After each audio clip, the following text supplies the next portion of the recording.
4400 से यहाँ गिराना रहता तो मैं तभी गिरा देता था। लेकिन हो सकता है आज जो जुल्म अन्याय अत्याचार किराड़पुरे के नौजवान साथियों को हुआ, रमजान के पूरे महीने में पूरी माँ बहनें मेरी रो रही थी, चिल्ला रही थी, रोजे में चक्कर खा के गिर रही थी, और ये शक्ति कपूर टेरिस पे पार्टी मना रहा था।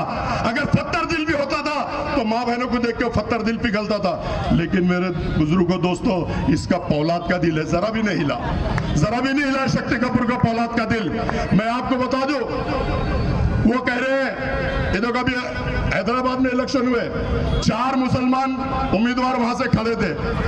अजहरुद्दीन जो वर्ल्ड फेमस है, शब्बीर अली जो डिप्टी सीएम था, चारों के खिलाफ इन्होंने मुस्लिम कैंडिडेट देके चारों मुसलमानों को वहां गिराया, और आज असेंबली में वहां पर एक भी मुसलमान नहीं है।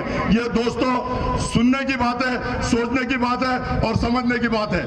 ये 4 मुसलमानों को तो गिरा दिया, और वो राजा सिंह जो कहता है हुजूर के शान में गुस्ताखी करता है, उसके खिलाफ आपने कैंडिडेट नहीं दिया कि वो कौन लगता तुम्हारा? ये म्याज फिक्सिंग थी, ये म्याज फिक्सिंग है। और वो राजा सिंह हुजूर के शान में गुस्ताखी करता है। अगर आप लोग मुझे चुन के देते हैं तो राजा सिंह का जबड़ा छीन के उसके हल्क में से जवान किल के कुत्तों को खिला दूंगा। इतनी ताकत, इतनी क्षमता है मुझमें। यारों दोस्तों, समझ लो आप बात को। ये लोग बोलते हैं कि मैं गिराने के लिए खड़ा। आरिफ नसीम खान दिग्गज नेता बॉम्बे में, 2 बार मिनिस्टर रहे, होम मिनिस्टर रहे, उनको कितने वोटों से गिराया इन्होंने? 250 वोटों से। कितने वोटों से? 250 वोटों से गिराया। तो अब ये गिराने के लिए ये खड़े करते हैं या मैं खड़ा हूं? अगर मुझे वंचित बहुजन आघाड़ी का टिकट नहीं मिलता तो मैं खड़ा भी नहीं रहता था। लेकिन आज दलित समाज, अमित दुईगढ़िया है, प्रकाश अंबेडकर साहब पूरी ताकत के साथ अफसर खान के पीछे खड़े हैं। तुमने उनका स्टेटमेंट सुना होगा कि औरंगजेब के शहर से, औरंगाबाद से अगर कोई जीतेगा तो मुस्लिम चेहरा वो अफसर खान जीतेगा। ये उनका स्टेटमेंट है। तो आप लोगों से अब्बन गुजारिश करता हूं कि इनकी बातों में आओ मत। तुमने इनको 10 साल दिया है, लेकिन ये कोई भी काम इन्होंने किया नहीं। आपने देखा होगा जिस बंगले में रहते, बंगला में डॉक्टर रफीक ज़करिया बेवा का बंगला ब्लैकमेल करके लिया गया है, उनको टॉर्चर किया गया, उनसे 1.5 करोड़ रुपए कैश लिया गया। ये ऑथेंटिक है, आप सब लोग जानते हैं। इनका काम, इनका धंधा ब्लैकमेल करने का है। आपने सुना कि जालना रोड पे वक्फ बोर्ड की जगह का आवाज उठाया गया। वक्फ बोर्ड की आवाज उठाने के बाद या गरीबों के घर बनेंगे, गरीबों की दुकानें बनेंगी। मैं पूछता हूं, 7 करोड़ रुपए आने के बाद आवाज तुम्हारी क्यों बंद हो गई? क्यों नहीं गरीबों के घर बने? क्यों नहीं गरीबों की टप्पियां बनी? वहां क्यों नहीं गरीबों की दुकानें बनी? अरे तुम हर आवाज उठाते हो और पैसा आते खामोश बैठ जाते हो। तुम्हारा ईमान, धर्म, कौम और मिल्लत नहीं है, गांधी जी है। क्या है? गांधी जी, गांधी जी, गांधी जी, गांधी जी। किधर से भी गांधी जी हम तो। और अफसर खान ने 25 साल में कौम और मिल्लत की खिदमत की। मेरी शुरुआत भीमनगर भौसिंगपुरे से हुई, वहां भी मैंने दलित समाजों के इतने काम किया। आपने देखा होगा, आपने किराड़पुरे में 2 बार मुझे चुन के दिया। क्यों चुन के दिया? कि मैं कौम और मिल्लत के काम करता हूं, कौम और मिल्लत के साथ में हमेशा आता हूं। जली तो आग कहते हैं, जली तो आग कहते हैं, बुझी तो राख कहते हैं, और जिस राख से बने बारूद उसे अफसर खान कहते हैं। हयात लेके चलो, हयात लेके चलो, कायनात लेके चलो। चलो तो सारे मेरे मुस्लिम भाइयों, प्रकाश अंबेडकर और अफसर खान को लोकसभा तक साथ लेके चलो, साथ लेके चलो। अल्लाह हाफिज, खुदा हाफिज।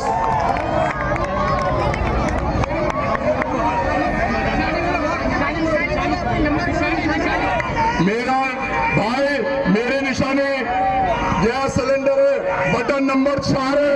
बटन को इतनी ताकत से दबाए कि बटन काले हो जाए, और इतनी ताकत से दबाएंगे। मैं अगर लोकसभा जाऊंगा तो आप लोगों के बटन दबाए मैं वहां पर फाइट मारने का काम करूंगा।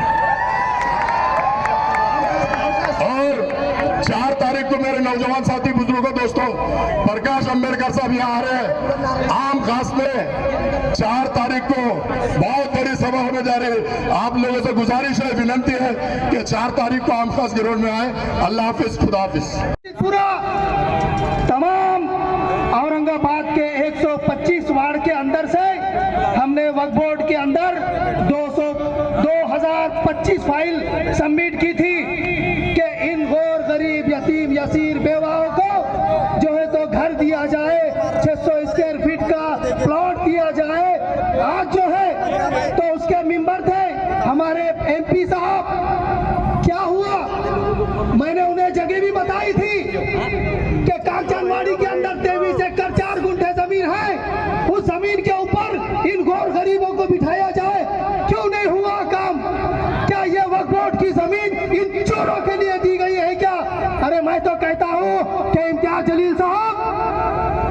वक्फ बोर्ड का जो ऑफिस आप यूज कर रहे हैं उसे खाली कीजिए। 600 रुपए का किराया आप जो है तो आपके ऑफिस का भर रहे हैं, जो कलेक्टर ऑफिस के सामने नजर आता है उसका किराया 600 रुपए है। अगर किसी को उसके डॉक्यूमेंट चाहिए तो मैं दूंगा। मैं किसी पे आरोप नहीं कर रहा हूं, लेकिन मैं ये बता देना चाहता हूं कि गौर गरीब यतीम यसीरों की जो जायदाद है, जो जमीनात है, तशरीफ लाए। अब मैं जनाब रहीम खान साहब, रहीम अंसारी साहब, शालीमार ग्रुप, CFC, इनसे गुजारिश करता हूँ कि जनाब अफसर खान साहब का इस्तकबाल करें, जनाब अमित बेगौर साहब का इस्तकबाल करें, जनाब जावेद खुरेशी साहब का इस्तकबाल करें, जनाब तैयब जफर साहब का इस्तकबाल करें, जनाब रहीम अंसारी साहब 1-2 मिनट आइए रहीम खान साहब। अब आपके सामने आली जनाब अमित बुईकर साहब, युवा अध्यक्ष महाराष्ट्र, इनसे मैं गुजारिश करता हूँ कि वो आए और अपने ख्यालात का इजहार करें। जनाब अमित बुईकर साहब। 4 मरतबा मेंबर ऑफ पार्लियामेंट बने, 1 बार मेंबर ऑफ असेंबली बने, तो 1 बार कारपोरेटर भी बने। प्रदीप जायसवाल यहां से अगर कारपोरेटर बने, मेयर बने, MLA बने तो मेंबर ऑफ पार्लियामेंट भी बने। मोरेश्वर सावे यहां से कारपोरेटर बने, मेयर बने तो मेंबर ऑफ पार्लियामेंट भी बने। तो कोई ये क्यों नहीं कह सकता कि एक मुसलमान कारपोरेटर मेंबर ऑफ पार्लियामेंट क्यों नहीं बन सकता? अजीज साथियों, बात करने को बहुत सारी है, वक्त कम है। अफसर खान साहब को भी आपको सुनना है, लेकिन कुछ गुजारिशात आप लोगों से जरूर करना है कि अभी अमित बुईगर साहब ने भी कहा, तैयब जफर साहब ने भी आपको बताया कि हमारे पास इलेक्शन के अंदर जो नंबर है, हम हमारे बलबूते पे चुन के नहीं आ सकते। हमारे को कोई और साथी की जरूरत है जो 19 में अम्मा को वंचित बहुजन अघाड़ी की शक्ल में हमारे सामने आया था। आज फिर वंचित बहुजन अघाड़ी के सहारे पे अफसर खान आपके सामने है।